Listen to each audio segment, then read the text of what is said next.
ಅಂಬೇಡ್ಕರ್ ಅವರು ಭಾರತಕ್ಕೆ ಸಂವಿಧಾನವನ್ನು ಬರೆದುಕೊಟ್ಟರು. ಅಂಬೇಡ್ಕರ್ ಅವರು ಸಂವಿಧಾನ ಶಿಲ್ಪಿ, ಆಧುನಿಕ ಭಾರತದ ನಿರ್ಮಾತೃ ಎನ್ನುತ್ತಾರೆ. ಜಗತ್ತೇ ಮೆಚ್ಚಿಕೊಳ್ಳುವಂತಹ, ಭಾರತ ದೇಶ ಹೆಮ್ಮೆ ಪಡುವಂತಹ ಸಂವಿಧಾನವನ್ನು ಅಂಬೇಡ್ಕರ್ ಅವರು ರಚಿಸಿದ್ದಾರೆ. ಅಂಬೇಡ್ಕರ್ ಮಹಾರಾಷ್ಟ್ರದ ರತ್ನಗಿರಿ ಜಿಲ್ಲೆಯಲ್ಲಿ ಅಂಬೇವಾಡಿ ಎಂಬ ಗ್ರಾಮದಲ್ಲಿ 1891 ಏಪ್ರಿಲ್ 14ರಂದು ಜನಿಸಿದರು. ಇವರ ತಂದೆ ರಾಮ್ಜಿ ಸತ್ಪಾಲ್ ಸೇನೆಯಲ್ಲಿ ಸೇವೆ ಸಲ್ಲಿಸುತ್ತಿದ್ದರು. ಇವರ ತಾಯಿ ಭೀಮಾಬಾಯಿ.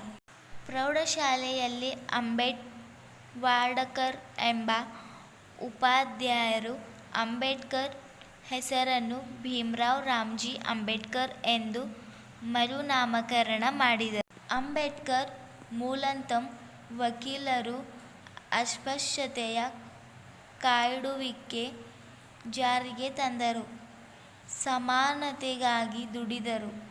ನೆಹರು ಮಂತ್ರಿ ಮಂಡಲದಲ್ಲಿ ಕಾನೂನು ಮಂತ್ರಿಯಾದರು. ಅಂಬೇಡ್ಕರ್ ಅವರು ಅವರ ಅಭಿಮಾನಿಗಳನ್ನು ಬಾಬಾ ಸಾಹೇಬ್ ಎನ್ನುತ್ತಿದ್ದರು. 1912ರಲ್ಲಿ ಅಂಬೇಡ್ಕರ್ ಅವರು BA ಪದವಿಯನ್ನು ಪಡೆದರು. ಜೀವನೋಪಾಯಕ್ಕಾಗಿ ಬರೋಡ ಮಹಾರಾಜರ ಕೆಲಸಕ್ಕೆ ಸೇರಿಕೊಂಡರು.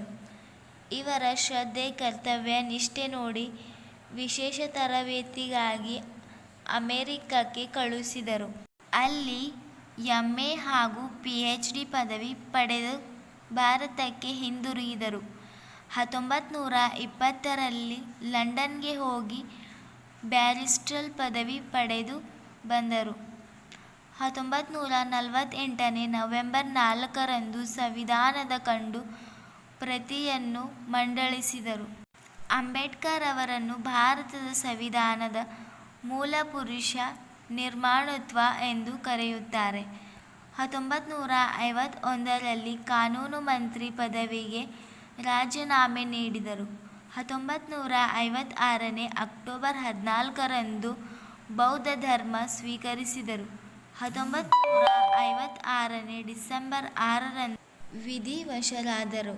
1990ರಲ್ಲಿ ಭಾರತ ಸರ್ಕಾರ ಅಂಬೇಡ್ಕರ್ ಜನ್ಮ ಶತಮಾನೋತ್ಸವ ದಿನದಂದು ಅವರಿಗೆ ಭಾರತ ರತ್ನವನ್ನು ಮರಣೋತ್ತರವಾಗಿ ನೀಡಿತು.